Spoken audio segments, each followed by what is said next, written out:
When performing this job, it's recommended that you disconnect the battery. Now you can pull the wheel off or you can just turn the wheel to get it out of your way. I'm just going to use a 7mm socket. Take this bolt out here, there may be one right there, and take that one out as well. And then take a trim tool, and there's push pins. There's one right here. There should be two right there. Take those out. Take that out there. And there should be one right here as well. You can take that one out.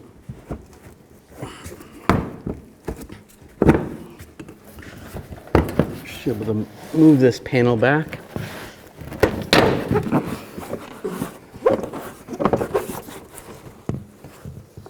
And just grab the bumper, slide it over here. You can pull this piece of the bumper out.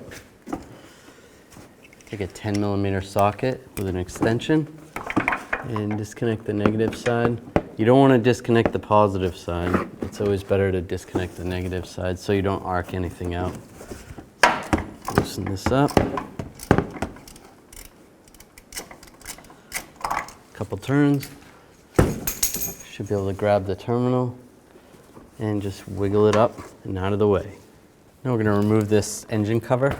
Just grab it on the side and lift it straight up. Just like that. There is tabs that hold it down. Now we're going to slide this little lock tab, this little red piece, slide it back. It's going to be like this one. You slide this back like that, and then push down on the clip. Push down on the clip, you should be able to disconnect it. For this coil, I'm going to use an 8mm socket. You may have coils that may require a T30, like these ones. This first one has a 8mm. Remove this bolt and grab the coil and just slide it straight up. I'm going to use a 5/8 spark plug socket and an extension. Remove the spark plug.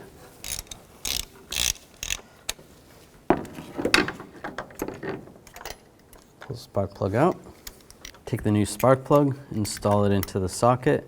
There's a rubber grommet in here, so it will prevent the spark plug from falling out. It's a good idea to double check the spark plug gap, although they come pre-gapped. And slide these back in. Always start these by hand. And then we're going to torque these to 20 foot-pounds. Take a little dielectric grease, put a little on the coil, on the boot, and slide it in position. Slide it all the way down. And take the bolt, get the bolt started. And we're going to torque this bolt down to 79 inch-pounds. Make sure you're on inch-pounds, not foot-pounds. Then plug this in, lock it down, and push down on the lock tab. This one's stuck. And then we're going to do the same with the other ones. Now take the engine cover, line this back up, and just push it down. Now we can reconnect the negative side of the battery.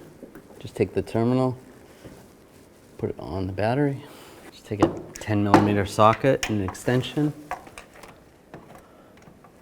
Get it on the battery terminal and tighten it up. Just grab the battery cable, make sure it's tight. That's good. Now it'll be a little bit easier to get this on if you put the inner shield in first. Line that up. And line the bumper back up. All right, reinstall this screw and the one down there. Tighten it up. Install this push pin right here.